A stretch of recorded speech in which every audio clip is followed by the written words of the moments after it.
Si SRBA ginawa para lumikha ng mga magagaling na leaders.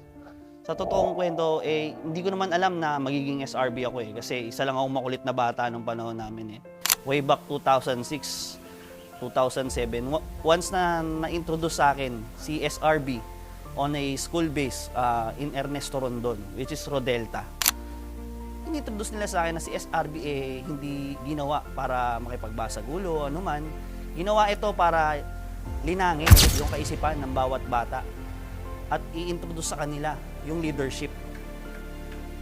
Likha si SRB para gumawa ng mga magagaling na pinuno, magagaling na kaibigan at isa pa pinakamahalaga gumawa ng mga serbisyo, hindi lang sa kapatiran, kundi sa komunidad at lalo na rin sa eskwelahan.